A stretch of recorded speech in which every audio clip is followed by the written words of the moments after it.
15th meeting of the Hamilton Planning Board. It's a few minutes after 7 o'clock. On the agenda tonight is we'll be continuing the public hearing for the medical marijuana site plan review and stormwater management special permit at 654 Asbury Street. We'll be talking about our housing master planning, and we'll have minutes and other board business.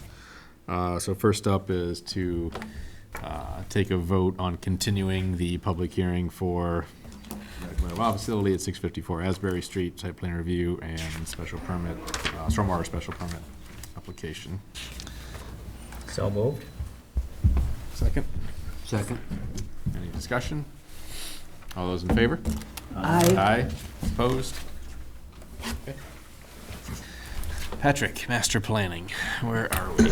All right, we have received, as of a couple of weeks ago, a housing element update. I sent that out to folks. You all likely have a copy. You have another one in your package. Hope you've had a chance to give it a read through. Looks like a good perusal through the community survey.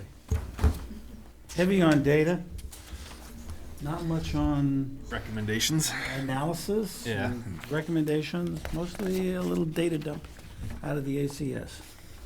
Yeah. Yeah, I was basically disappointed.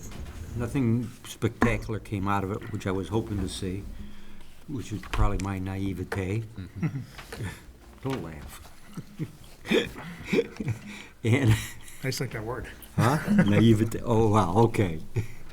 And it just, it was the same old, same old. Yeah. Well, I kind of thought the same thing. Say that again, please? I kind of thought the same thing. I Yeah. mean, like Bill says, a lot of the data that we've seen already, which, You should would be in expect there. to see Should be some in of there it. in some way. There was nothing new in there. No, not really. And the recommendations, the few that there were basically ones that we'd already talked about a little bit, right? Which, okay, they should be in there, but I was expecting maybe some others that they had, found through some, analysis that maybe was done or not. But I don't know what your thoughts were, Patrick, on it. But. I think that they spend very little time on land cost. And land cost is such an important element here, and it gets virtually no discussion in the report at all. And to me, that's, one of the major critical elements that, we need to really make people aware of. Another point, too, that I feel like is that, they say that effectively we heavily regulate. Well, it's not like we regulate 40B, and we haven't even had one. So it's not as if I'm trying to induce that, but, that hasn't even been consummated here. Yeah, they in relation to that, they talk about, special permits for certain things, which, every town has, right? I mean, it's rare to have everything by right, which they allude that maybe we want to do, but. The 40B thing brings up an interesting side point about the Bridge Street proposal. Is it in fact true that the Baker administration has changed, I guess it would be administrative rules, so there'll be no state funding for 40B that isn't within a half a mile of a public transportation zone? As I understand it, that's 40R, not 40B. 40R has always been synonymous with smart growth. The real idea was to create worker housing close to transit availability. 40Bs can go anywhere. Frankly, those are to be focusing on land that's available for housing development. I mean, it would make sense for 40B. People in town have talked about it, but I didn't know whether that was in fact something that had happened. Yeah, there is a misunderstanding that there's that half a mile thing related to 40B, but there's no locational conditions at all. Okay. And in a sense, that's obvious from the way that Andrew DeFranzo was looking at sites and the Affordable Housing Trust was looking at sites. None of them were within half a mile. And the fact of the matter is that significant projects, many of them even have shuttle systems related to them. You know, there's a project in Natick, that has a bus that takes people to and from one of the larger employers in the area, which is TJ Maxx. Their, corporate headquarters on that side of Framingham next to Natick. It's innovative developers can do things and are willing to work with communities in a way that, deal with the fact that something may not be within a mile or a half a mile of a train. So it's your assessment that the reason that the Bridge Street proposal has been withdrawn really has to do with the site and all the various difficulties with it? It has to do with the fact that the gentleman's financing, which had been softly committed to him, was retracted. And that wasn't public funding, it was private That funding. was private That was funding. private funding? Yeah. Okay. Yeah.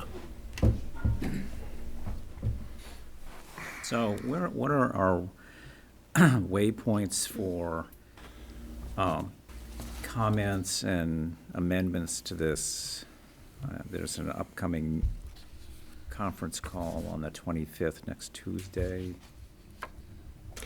I think that we need to work through the text and give them specifics if we can.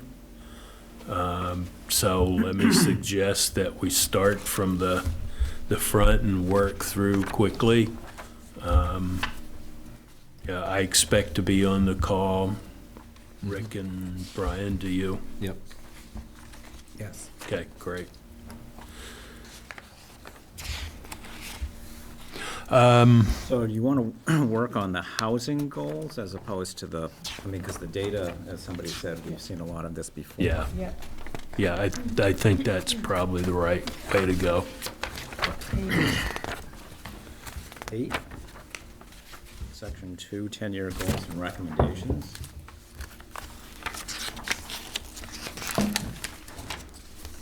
So, the first sentence kind of says it all. They're based from community forum survey and relevant portions of the prior master plan. Okay, so these are pretty generic generalizations in terms of encouraging a mix of housing, diversified housing, promote housing locations that minimize impacts on existing space, maximize existing town resources to support creation of financially attainable housing. So those are all nice generic. Yeah, I mean, I think they're reasonable goals. Are there any we want to add? I'm wondering if we want to add a financial element to this, because really, since 97% of our tax revenue comes from residential property tax, it's really the main source of operating funds for the town. So I would think we might want to include that as a goal, is to seek ways to, and I'm grasping for words here, is seek ways to, maximize the value of any new housing in line with the other goals in terms of its generation of revenue. And that's sort of what the financial analysis is about, that hopefully we're going to see is the impact of, a $1 million home versus on an acre versus some other version of housing on an acre. So it's the idea of what are the models that maximize revenue?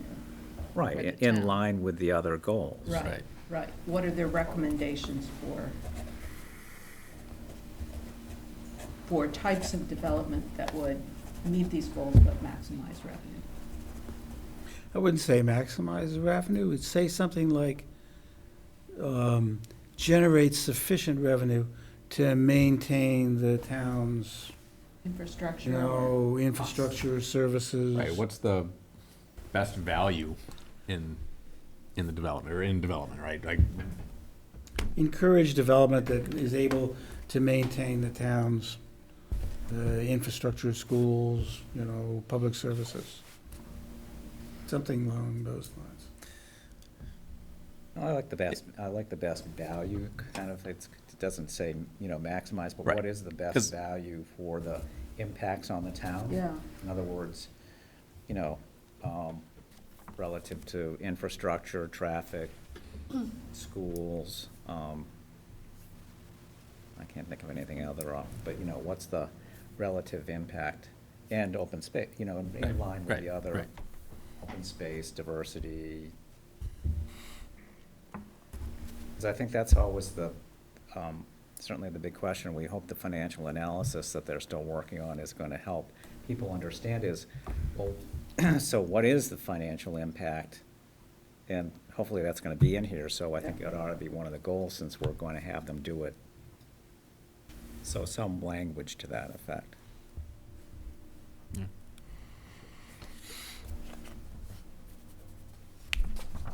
anything else, or does that pretty much cover it? I think overall they're pretty good if we add that one. So, they go back to the open space OSFPD. Oh, you're moving on, okay. Do we want to talk You're- about well, those? no, I just want to make sure we're good with the goals. Oh, okay. I'm done. I think, That was I my. think, yeah, 5 goals is, On the number 2 goal, where they mention including estate properties, I think it would be appropriate to say especially Yes. estate properties, because those are, really important structures that have some real opportunity related to them and some real dimension that allows for some real density Yeah. and hence value. And creativity around the rural sense of place that Yeah. can be done. yeah, that's fine. Are the estate, by estate properties, and I think you're talking, if I interpret what you're saying right, you're talking about the estate buildings Great being estates. converted? Great estates. Great. Okay. Are those buildings amenable to remodeling to fit the kind of thing that would make them sellable? Some are. Some are, that's up to creative Up to a design, developer. creative. Right, the The biggest owner, limiting developer. factor, and we tried to change this at town meeting a year or two ago, was the biggest limiting factor of that bylaw is that you have Part A and Part B. Yeah. You have to get a special permit for Part A to Then rehab the house and, back. conduit. Then, if that works and you want to do Part B, then you can maybe add on space, but we couldn't add on residential units at the time. That's how we had crafted it. That was a huge factor in that not working. So that needs to be eliminated. Well, we tried that. I know. Yeah, right, but, yeah. Yeah, for it to work, yeah. Yeah, well, it took 3 times to get senior housing bylaw, so, Yeah. when you don't succeed at first, try again. That's Okay, why I yeah, think the financial element is so Yeah, important it is. here, is getting people to realize they're intimately and intricately connected. Okay, recommendations?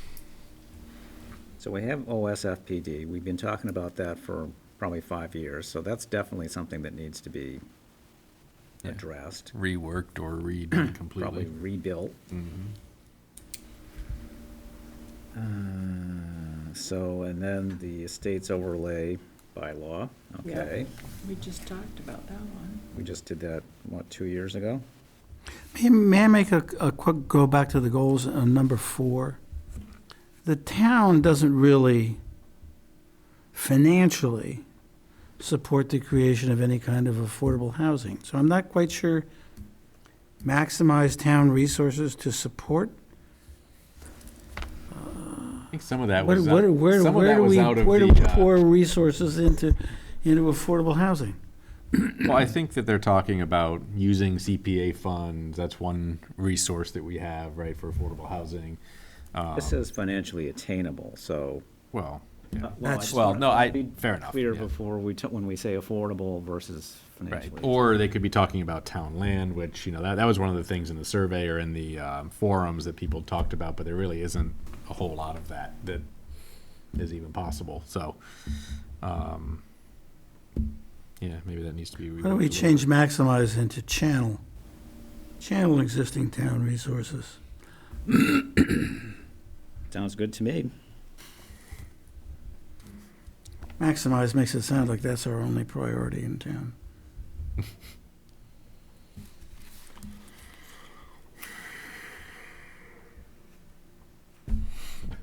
Okay. So OSFPD, State Overlay District.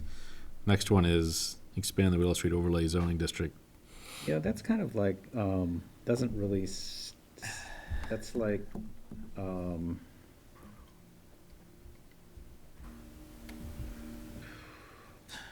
I guess they're talking to expand it to the entire commercial Yes. district? Yes. And we talked a little bit about that, and, I mean, we have mixed use now available Right. throughout downtown, but it doesn't go as far as, And the overlay district is a special permit, correct. so,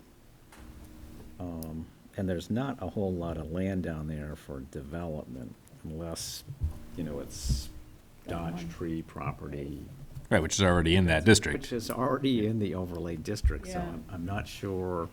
Yeah. I don't see that as a viable option, honestly, given that the only building that's been done in that overlay district was roundly criticized, and that if we said, hey, let's do this around downtown, that wouldn't go over well. Yeah, because it's too generic, Yeah. kind of like, it doesn't provide any discrete, concrete Ideas?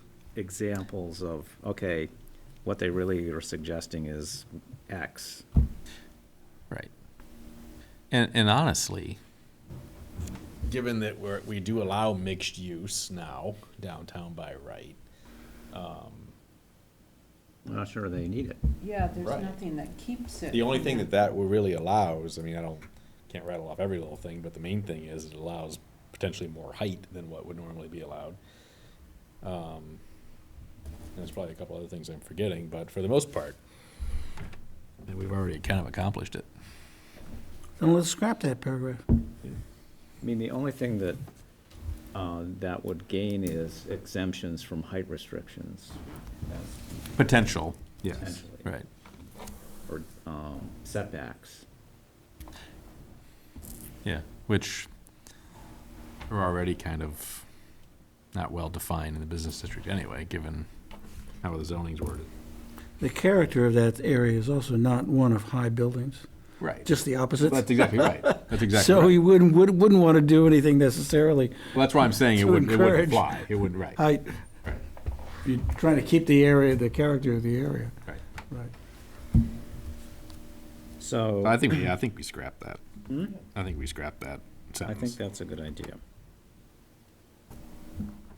And next, if the town decides to consolidate schools and surplus as the Winthrop School in the future, consider adopting a 40R district.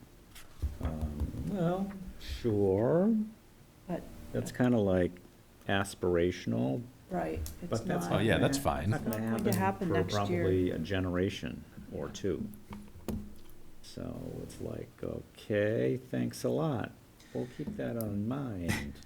Right, What- that's, what's it- that's kind of like way out there. You think about the number of town meeting cycles that would have to be worked through in order to arrive at that.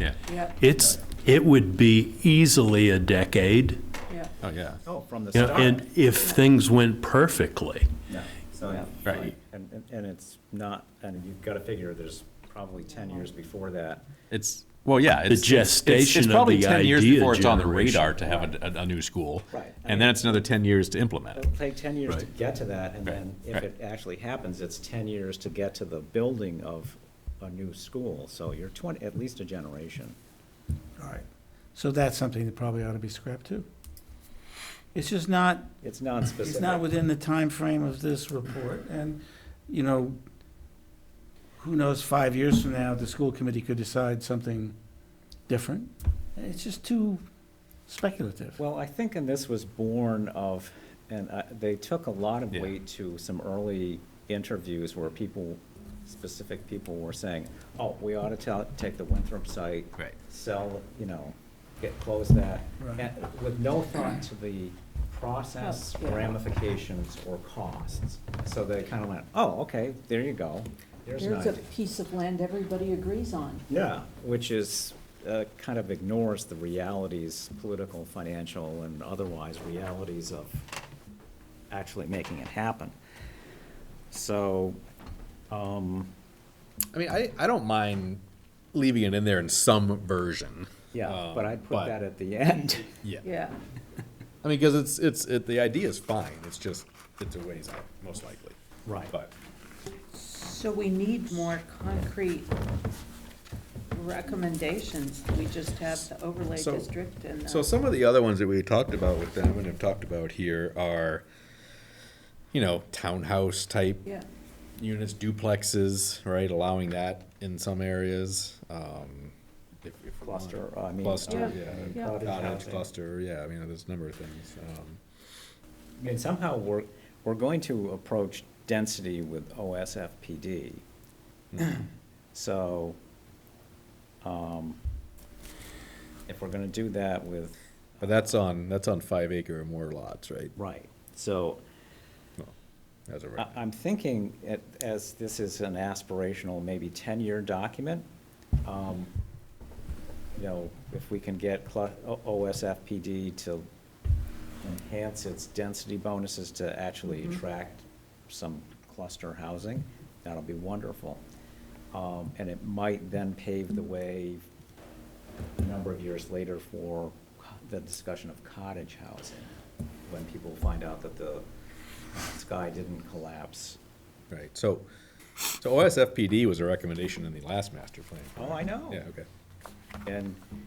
And just for those of you that weren't here, it was another tortured discussion because of the fear that it was going to turn the town into, I don't know, pick some place that, has gazillions cluster housing developments, that it was gonna, any change here is perceived as ruinous, that somehow it's gonna change the character of the town. They're gonna pop up everywhere around They're town. gonna pop up right? everywhere, it will be So overrun. this is the cluster, since I'm new, the cluster housing? Yeah. Yeah, and this came through What the are last those, and we master have a plan. certain set of bonuses we give the developer in exchange for. Right, it's never been used. It's never been, When was it Never been approved? taken, never been availed of. Well, it's Right. never been available because it doesn't provide any sufficient economic incentive above and beyond single-family homes. We tried to get Tom Ford to look at it when he was gonna do 14 units at Esdale. And he said, the profit wasn't there, wouldn't justify trying to do it. And the whole point of OSFPD at the time was to protect open space, is that single-family homes consume 1 or 2 acres, as opposed to on that 1 or 2 acres, or maybe 3 or 4 or 5 in this case, So- is that you could get. In the cluster, do we keep the overall residential density the same and just allow setbacks and and cluster lot sizes? But the number of units on the total property has to be approximately the same? Or how- I mean, that's no density bonus at all. There's, I forget what it was, there's a yield plan that has to be done, They do a yield right? plan. And then, based on the zoning in that area, and then there's certain minimal bonuses that they can get to up that. So you take like a 5-acre plot, let's say it's 1 acre zoning. 1 acre zoning, so you get 5. Right. So if you do cluster, then I think you get, don't quote me on this, it might be 1.5, or it could be 2, but I don't think. I don't remember. I think it's 2, so you get 1.5, so you could get 5 additional units on 10 acres. It's just not an. You get one and No, a, you get- no, no, you get more than you that. get seven and a half. So you Seven and a get, half, Yeah. so you get a 50% Nice. reduction in your density requirement. No, 33% reduction. So it's just not sufficient. And you couldn't count wet areas as open space. Yeah. That was another one. So what we need is for them to give more suggestions on different ways of incentivizing or high density that makes economic sense. What are a variety of ways of doing it? Yeah, that would be a good way to write this. Examine changes to our, cluster density thing that make it more effective. But we need to Right. we can look at senior housing. I mean, that had That's 4 units. potential sufficient density, right, to make 2 projects work. Right. So that might be a starting point, but And- you're right, And I bet if it were that same, you'd see this come up. See, that's what it gets, we've had this argument for God knows how long, is if we don't give landowners equivalent opportunities to do smart, use their land smartly, they automatically defer to 40B, because that's the way they can maximize the value of their land. It's like, oh, okay, I can put 8 units per acre. Okay. That land's more valuable. Yeah, Everybody says, oh, no, you're just, you're trying to scare us. Well, no, it's just basic economics, it's like, you want to maximize the value. So somehow we got to get over that. But it's pretty straightforward, OSFPD, it's density. Right. And What make would- it friendly so people can understand it and use it. They can decide they like it or they don't like it, but let's not go through, turn ourselves into a pretzel and try to make it work. one of the things that I keep wanting to suggest, but I know there's a real aversion to density and height. But people have this overwhelming need for open space. To me, the ability to give developers a greater level of height and induce them to do taller buildings, but fewer buildings, I think is a good trade-off because, yes, it's creating density, but it's creating more open space because you're not consuming more land area for more buildings. It's basically creating more density, residential space for a decrease in footprint. Yeah. Yeah. The argument against that has always been that height destroys the character of open space. You have whether it's a field or a forest or anything else, you have something 5 or 6 stories tall, well, looks like an apartment building in the middle of a forest. And that's an argument that comes up over and over again about height. It's the reason that all of the suburban communities around 128 have, pretty severe height restrictions even on their commercial development. It's like, we don't want to see it, right? If it's 6, 7, 8 stories, then we look like we're downtown, we're not a suburb anymore, we can see it. And I'm not sure height is going to go over well. I'm just saying. Yeah, no, I know people have a real aversion to it, but, one of the things that's really striking when you go to Europe and you look at how development takes place there, they don't fear the height the same way that we do. And they do, like and use and try to maximize open space.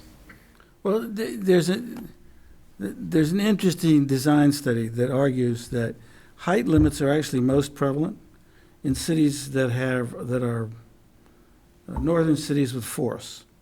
You go to Phoenix or you go to Dallas, and what's the purpose of keeping buildings low? There's natural flora or fauna that hide things to begin with. Right. So if we're gonna see it anyway, well, we might as well see it. Whereas when you're in, Minnesota or Ohio or Pennsylvania or New England, you have a lot of indigenous trees, and they protect you. They protect you visually. Whereas nothing in, in large parts of California, even nothing in California, Dallas or Phoenix protects you from seeing anything. So you might as well build it high. Yeah, that would be a tough one around here, as you know. But, So do we want to see cottage housing added to this? It got squashed in town meeting. That's okay. Yeah. I Okay. think it was because But it it was was- tied to affordable housing. That's No, right. no. part The part of it.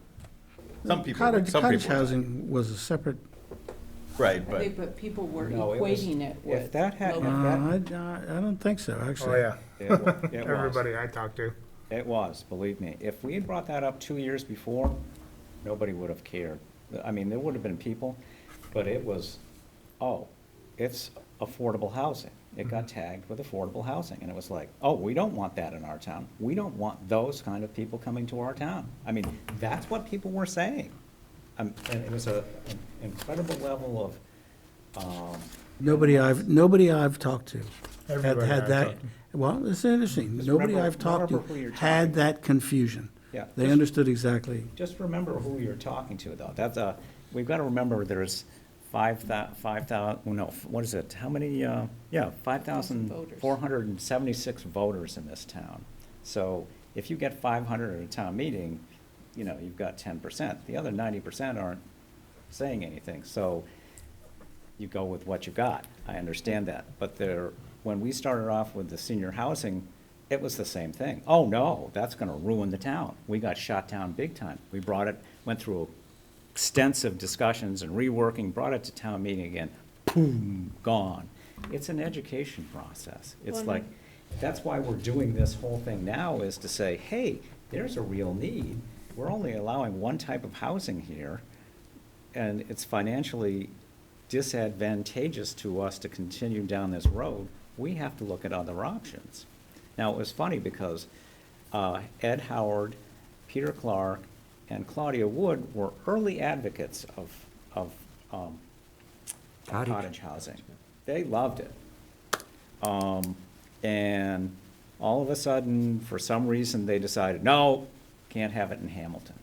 So it got politicized, and there was not a rational discussion of this. Because if you look downtown, you have at least 4 units an acre. You have 4 houses an acre. If not more. There Yeah. were more. Yeah. Could be 5 or 6. People think, well, that's okay, looks good, it's fine. Well, that's what we're talking about. So it's not like this disaster is gonna be visited on the town. My I street was- has 4 houses an acre, and it's basically a neighborhood. Right, but there's no open space, right? So you'd have the actual open space with Yeah. it.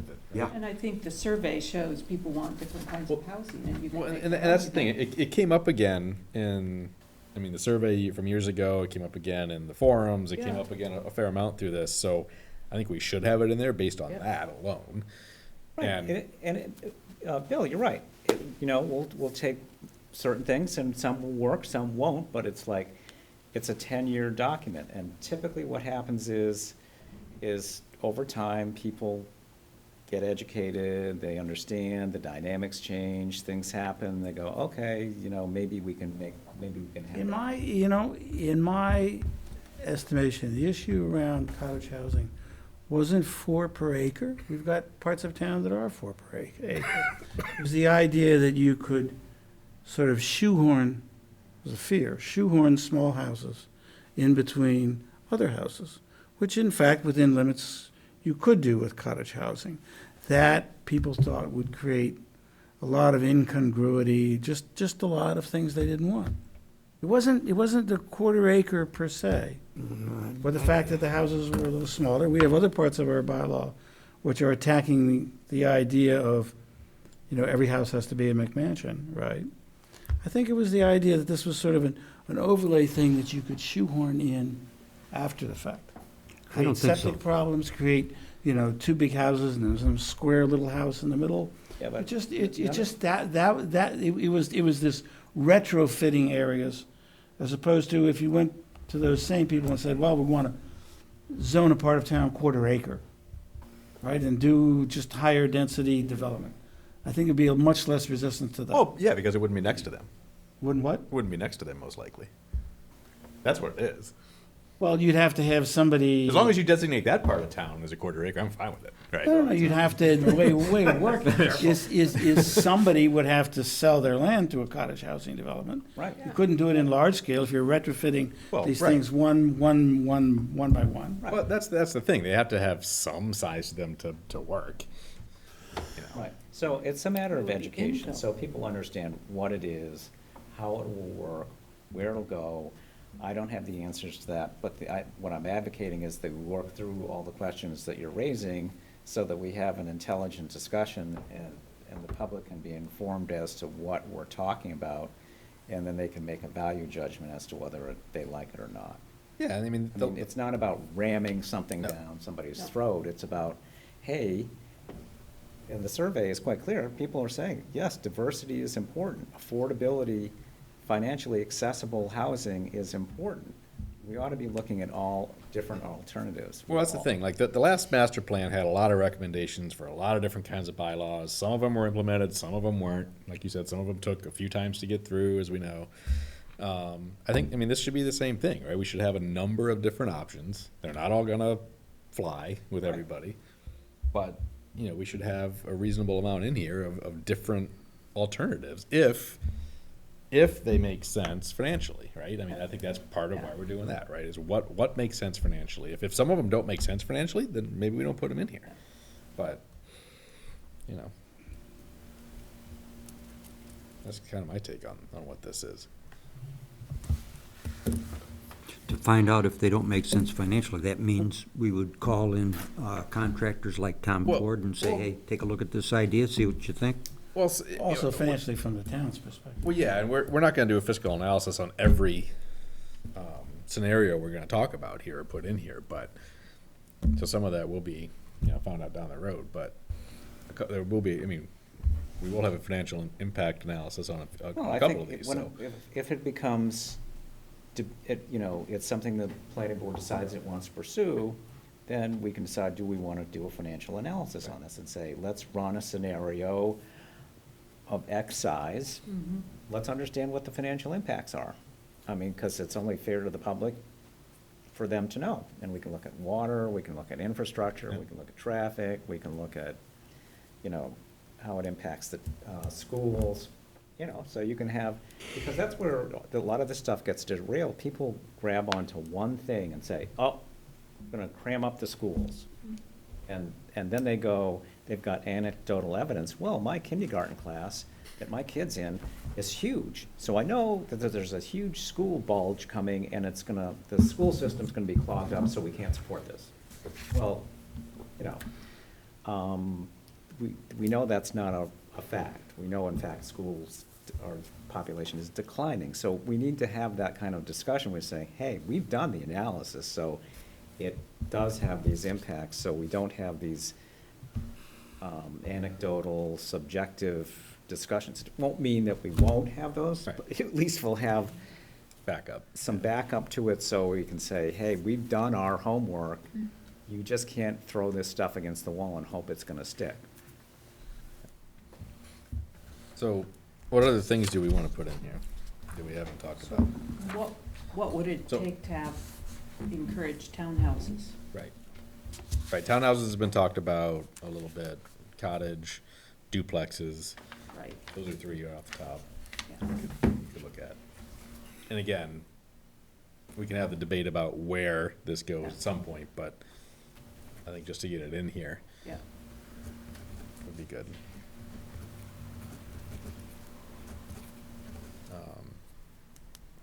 So add those three in some fashion.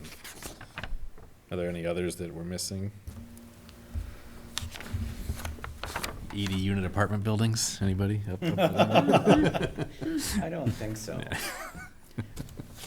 But I mean, that's the kind of discussion that we ended up having with the senior housing bylaws, they'll be, no more than half a mile next to each other, no more than 150 units will be built, and, those kinds of limitations, so people, Sunset clauses, all right, that stuff. don't think, oh, it's gonna be, 800 units of whatever it is. Right.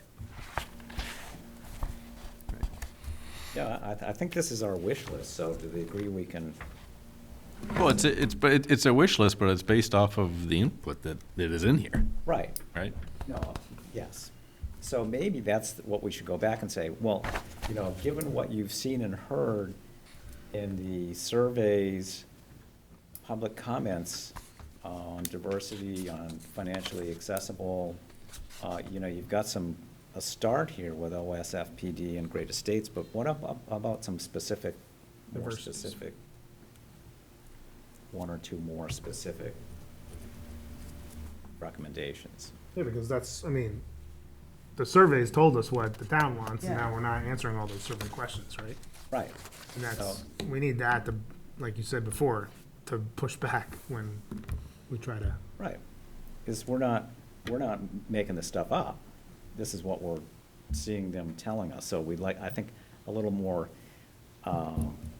analysis and saying, well, given what give them some space and say, given what you've seen and heard, tell us what, the things you think, other than OSFPD and Great Estates, should we be considering, like townhouses, like cottage housing, or other, I don't know, Bill, you're a professor of great experience. What other things should be in here? There was an item in here, create a first-time home buyer program. What local community has a home buyer program? FHFA has a home buyer program. The state has a home buyer program.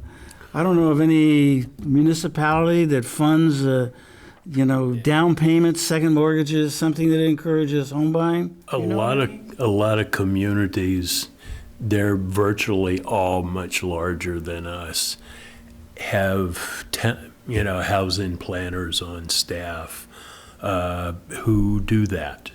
They What use does it mean? affordable housing They actually trust. borrow funds to help? Well, no, they use CPA funds. They use, a lot of communities have block grant funds. A lot of communities And they have actually repayment funds.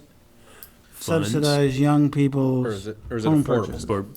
It's strictly for affordable. Okay, that's right. Right, It's- yeah, but they're actually, Strictly for affordable. Yeah, no, it's income dependent, but that's how I got my start in housing in Somerville, was the community development block grant. We would give out grants to people to stay in their homes, replace their heating systems, replace their insulation, new windows, those kinds of things. It was all energy focused, but, they would get grants up to, and this was like 30 years ago, $1,500, so probably would be the equivalent of what, 5,000 now, just so they could stay in their house and afford the house. But that was blocked. Sounds a little bit like what Mass Save is doing. Well, we had talked about this on the Affordable Housing Trust years ago, about doing that, allowing a senior most likely to stay in their house, fix the house up with heat, and, Which you know, makes all that sense. kind of stuff, Yeah. but then deed it affordable. Which makes sense for the Affordable Housing Trust. Right. Yeah, because I don't think we're gonna get into the, that. Yeah. No, no. no, this is like, I also worry a little bit about using how much CPA money is gonna go into affordable housing. The town has a huge list of, infrastructure, community projects, whatever you want that benefit broad numbers of people, as opposed to saying, well, we're gonna take CPA money and Well, they- help there's a- 25 families there's a buy fixed- their first home. There's a fixed percentage that goes to affordable housing. It has to go to affordable housing. Yeah, I think it's like 30%. If I were 30%. something like that. All right. I think the big problem with the idea is that the town just does not have a financial base to do a lot of that kind of stuff, except for something like CPA. Right. We're a larger town, and perhaps a town with more with industry could have a large tax base, and they could get more funds to support the kind of grants you're talking about. Any other thing we're missing, or should we have those few things added and then go back to them and say, is there anything else out of the data that would make sense? That's, so far as I know, that's the list. Okay. What do you Do we think, want to, Laura? do we want to ask them? You get all quiet, so what are you thinking? You know, I'm just trying to take everything all in. Oh, And I still feel new. yeah, but how long have you been with us? I don't know, less than a year. How long? Less than Yeah, a a little year. less than a year. Oh, okay. So at a year. And I've never been on a planning board. Okay. So at a year, all of a sudden, Maybe, maybe. watch her, she's gonna turn into like Attila. Taking it all in and then I'll. Do we want them to produce, we don't want them to produce, as you were saying, we don't want to have an answer to a fiscal impact issue here, but do we want them to have a framework, come up with a framework for us? You know, here's the budget, here's what things cost, here's our tax rate, here's what houses of different types yield, you know, just a framework, and then that's something we can use for specific projects. I think that would be useful. So what, tell me more about a framework. What does that look like? The town gets a certain amount of assistance, state aid, and we have a budget, we have a certain amount of state aid. The residual is money we have to raise with the tax rate. This And is- then, how much property value do you have to keep the tax rate constant? Well, that depends on what the marginal impact of each development is on services. Okay, so basically you're saying, here's what it costs to operate the town, and given what the increases in operating costs that are baked into the budget, and we know of, and capital expenditures coming, here's how the base has to keep up with the operation. Yeah, but that's a sort of what we call an average cost approach, which is if the town were to double, its budget would double. There's what's also called the marginal cost approach. And the only people in town I know who've done that analysis is the school board. So the school board said the average cost of a child is I know. 18,000, whatever it is. But they've done a very careful analysis, and they say the marginal cost is actually closer to a little less than half of that. It's about $8,000. There's no real free lunch, but, you know, you don't have to build schools and add classrooms when you add kids, but you do have to hire teachers, and you do have to do other things. And the marginal cost is $8,000. I don't know if DPW, other, you know, parts of the town budget have done the same thing. What's marginal cost as opposed to average Like, it cost? would be helpful to I have a don't think so. model that you could say, okay, we have one house we're going to put on this acre. We're going to put four cottage houses on this acre. What are the factors that you have to put into the formula to know what the impact of that is going to be? Yeah, but I think if reading Judy Barrett's prior analysis, that's a tough, because there are a lot of different assumptions you have to Yeah. make. No, each of the departments will do it.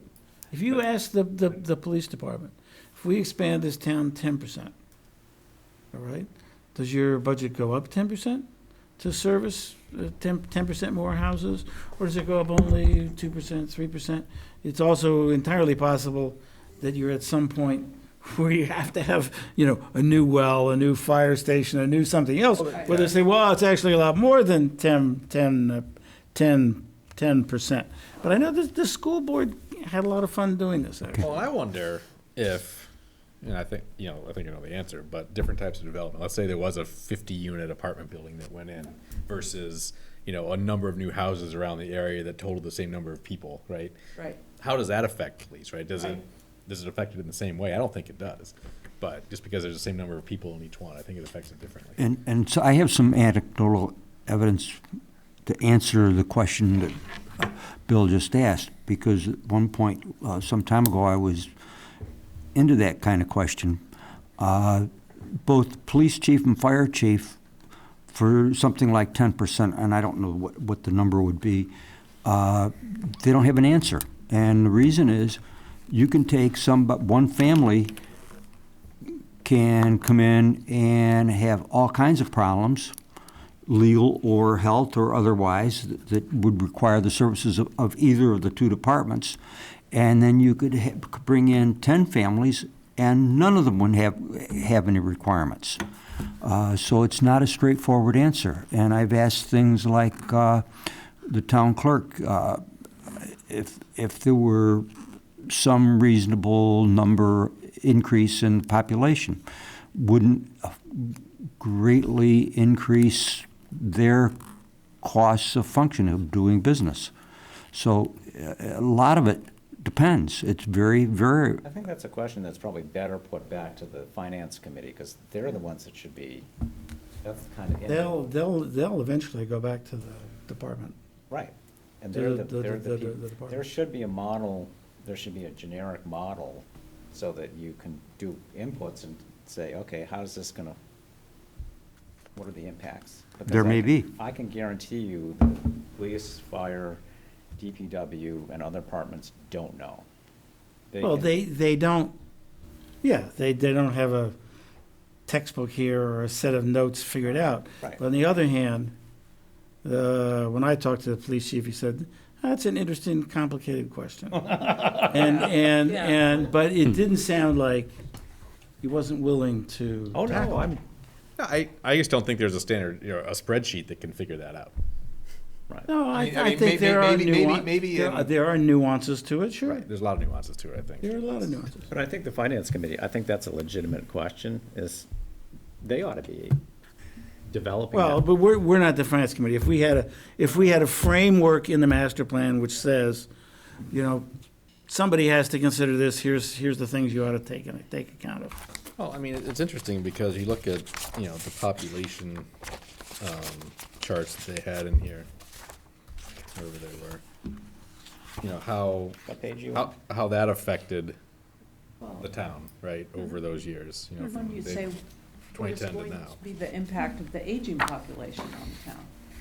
It's not just the number of Well, people, that's but right. the age of That's people. right. Yeah, I mean, between. And the demand for services Right, accordingly, right, Yeah, I mean, exactly. According based to on this- that demographic. Yeah, I mean, according to this, between 2010 and 2016, we gained 300-ish people. That's not a lot, but it's Is that net? still 5%. Is that net? Yeah, I'm just going by their ACS estimates here. But I mean, did that do anything to our, Right, so maybe you start using those kinds of numbers and say, well, if you added 300 people, what does that mean? right, but you're right, it doesn't matter what people you're adding. Right. So is it older people, younger people? Because clearly it's not younger people if the population of the school is going down. Right. And then the survey says older people are going to leave town because they have no place to live. Remember, metropolitan areas are sort of about that. The biggest change going on in metropolitan areas is people my age supposedly moving back into cities, right? I don't think they're really being forced to move back into cities. They want to go there. So it's not that every town has to have the complete range of housing that satisfies everybody. You sure would like your metropolitan area to have a complete range of housing. So if you want high-density apartments or low-density this, you can find it in one town or another. But it's towns specialize. The metropolitan area has to accommodate everybody, Right. but not every town has to accommodate every. No, Buddy. and that's not gonna happen, but I think when you look at our town in comparison to some similar-ish towns, we have a lot less diversity in our housing stock, right? And I'm not saying we need every kind of housing, but we don't need tall apartment buildings, we don't need, I think the difference is that we don't need to accommodate every person and everybody, but we hear a lot of consistent kinds of statements like, I want to age in my house, or I want to age in town. And given that, Smaller house. we need to pay some attention to that. So that it makes sense to try and find ways to provide the housing that the people want. Right, that's the whole key to this. How do we provide certain types of housing while keeping the character of the town. Well, aging in place is easy, right, Patrick? We have a property tax postponement program. How many people take advantage of it? Limited. Not many. And And very it's, few I think it's houses. limited. Terrific deal. I think it's limited. The interest rate charge is really, really low. Which kind of plan are you talking about? Are you talking Well, one about? of the- Postpone paying your property taxes, and it gets taken out of The sale of the value of the property. house whenever it's sold, And with a Which is very, like a very reverse low mortgage. penalty for time, very low interest rate. it's a 5% interest rate, I think. No, I don't think it's that A high. lot of what I've heard anecdotally is people don't want to do that because they want to pass on value to their children. They still Don't- pass it on, just minus Well, no, no. they- whatever the it's- accrued Increment. liability It's is. essentially a reverse mortgage. I mean, you know, Yeah. you're saying, I'm going to defer. No, a reverse mortgage is an annuity, which gets into life Right, risk. but you know what I mean. In a very simplistic way, it's delaying the inevitable that gets passed on at the time of sale. So Well, that's people what I've want- heard is when we mention, I'll go to ruin before I do that. Does it make logical sense? No, because, Maybe the tax department could create a document for our senior citizens to let them know. I mean, you postpone 1.5% of the value of your house for 20 years, and your kids are still gonna get 75% of the value of the house. the other thing is it does have a tax And rate. you, in the meantime, will live in it rent-free. I think it's gonna be more than 1.5%. Well, Yeah. that's what the It's about- property it's tax about is. the tax rate, yeah. That's about Oh, what yeah, the tax okay. But you rate still is. have to take care of it. If it's a big house, That's people right. might want a smaller one that's on one floor. So they want different kinds of housing too, within the town. But then we're back to the problem, if we're gonna provide, a distribution of houses for people who have the exact distribution of ages, then all towns look alike and they have all types of housing for everybody. Yeah, Not that's in necessarily. theory, not in reality, because not all towns will be able to do No, and it. I'm also not sure really that different. 82% of our houses are single family. I bet you look outside of 128 and they're all 80%. Yeah, so we, I mean, I'm just. so Bill, we have a housing crisis. Okay. Yeah, Don't make this as a Hamilton problem. Make it as, that's the way cities look like. You get 20 miles outside of the city. Whoa, everything is single-family housing. whoa, we're getting way off track But does that here. make it, right? This is way out of line. so Out of Bill, what we're I really have trying to do. faculty that are families, they want to buy houses, they have a job here and they can't afford it. So, that's the problem. is And people the can't problem afford is Hamilton, not what's going on in other towns, and not are we Yeah. gonna look like other towns or It's any other only- kind of We thing. can only deal with Hamilton. It's a. That's I right. know that, but It's a don't. regional problem. I mean, we're just not building enough houses It's a national. Yeah, for the, Yeah. it's a national problem. We're just not building enough houses. and it's expensive So here. we can continue to stick our head in the sand and, and hope that it goes away because we don't have to deal with it, but there are real impacts, And so. people can want houses like Hamilton has, but they can't afford them. Even when they're professionals, they can't afford them. So anyway, Yeah. it's gonna be an interesting discussion that we're not gonna resolve tonight. No. No, we should move on.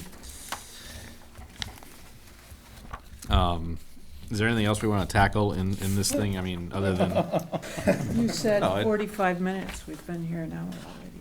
well, no, I think we've gone through Okay. the goals and recommendations. Is there anything else? I mean, a lot of the rest of this is more data. Data dump from the American Community Yeah, Survey. right. I think that's, I mean, do you see anything else that we need to give them, or? One of the things that we've been dinged with a little bit is whether or not these sources are adequate, and why aren't we waiting until the census Yeah. comes out and that? Should we have more of a statement or helping people to understand why we've done this now as opposed to waiting? you mean an introductory statement? Yeah. You mean an introduction to the entire, Yeah. Well, we're already Isn't that something? 4 years past when we were supposed to do it, Yep. right? The fact of the matter is, though, the ACS data, all the, like the income distribution for 2017, 2018 is estimated. Estimated off of the 2010. It is. The American Community Survey is just a terrible substitute for the old long form. I'd rather have a good census every 10 years than. Right, but then we're waiting another 3 sample. years, 2 or 3 years before we have that Yeah. data. That's true. I don't think it's gonna change enough to change the recommendations, right? I'm I not don't. seeing I don't see the that at all. community change in a way that's really, instrumental in creating growth Right. that we're not aware of. Right. It's just not happening. Right. Yeah, I mean, does it matter if there's 7,800 people or 7,300 people in relation to this document? I don't think so. And again, I don't think the income number is going to be a huge disparity. Again, to factor to change anything in this or any recommendations in this. Yeah, going the opposite direction. I think demographics are changing more in that family sizes are getting smaller. I don't know, everybody I know has 3 kids nowadays. Right. Yeah, you could. That might be you. You can be sure, if the world is moving along trend line, these are fine numbers. If there's anything happening unusual, not in here. Yep. Yeah. That's the way the data is created. Yeah. Okay, until you get real data in 2021. You're looking at trends. Well, Agreed. and look, if we get data in 2021 that's vastly different from this, Then we change. we update it. But again, I don't think it's gonna be vastly different. B, I don't think it's gonna affect the recommendations, Right. which what this is for, recommendations for zoning bylaw, basically. Right. and That's really the upshot of this. The whole point was to sort of reset the discussion based on existing information so that we could have rational, fact-based discussions. Yeah. Rather than, something other than that. So, And people in a have better sense, data, they can bring it. postponing a decision to get At least better 2 years. data is actually no decision at all. Because it'll take the same kind of force to get it moving, to get the decision-making moving, once you have the data. And then you're gonna be behind the 8 ball again, and then you're gonna be Yeah, and that much further. right. And again, if things were changing rapidly in our town, which they're not, as we know, like we were building tons of homes or tons of whatever, Yeah. there might be a different story, but We're not doing anything. that. We're not doing that. Yeah, I mean, we've got what, Okay. 2 or 3 25 home developments and a 7-home development in the last few years, basically. Right. Canterbrook, And not much before that, right? huh, pardon? Much before that. No, Okay. So you think, are we good? We can go back to them with that? Okay. All right, meeting minutes? I have one thing before we go to meeting minutes. Patrick, a couple of questions about our commercial overlay district. When did we pass that? This is something we must know now. I think that was about 2002, wasn't it? Was it that far back? What? Yeah, the COD, What about it? when it was adopted by the town. So since we've had have we done any permits for it? No, it's the dump. The only So one it's- so has it- been the solar farm, which is basically the much of the land area that was the former landfill. Right. That's really it. Is that an ongoing thing, or is it done? It's going to be constructed this year. It's under contract and construction. So the sunset clause has not run out on the COD? There's a sunset clause in the enabling in our bylaws. if we have not received a, permit or approved, construction has begun within 2 years of passage, it says, Yeah. it goes no. As I mentioned to you, I need some time to focus on that bylaw. And 'Cause I would what like to I'm see it proposing, re-upped. what I'm proposing we do is look at it and discuss it at our next meeting as an agenda item. You bring up good points that I It's a haven't had very a chance important to look resource at. in some Well, respects. you'd have to see how much land's available after the solar farm and, counting that, the Rod and Gun Club is out there and other things, I don't know. And a lot of wetlands. A lot of wetlands, right, I don't know what's left. So that. But something it's to look also at, an but- overlay district. Yeah. We can plop it down other places, expand it for industrial uses, such as I have in mind one. Good luck for you. Good luck for you. You have in mind a spot, or you have in mind a use? I have in mind a use. Okay. That's what I thought. Okay, anything else before we get to minutes? I'm good with minutes. I move the approval of the June 4th minutes, 2019. Second? Any more discussion? All those in favor? Aye. Aye. Opposed? Unanimous, in favor? I wanted to mention to you that at the May 22nd meeting, you may recall that we were not filmed. Yep. I had to do those minutes by hand, so I am transcribing those. Yeah. So, Yeah. We'll give you a long Yeah. delay. long period for that, so, yeah. Well, there may be some people that won't give a long delay for that, but, yeah. No, I get that. Thank you for doing that. Do we have any update on Green Meadow Farm? The only update I have is that the property owners are speaking with interested parties to purchase. So, I have nothing concrete.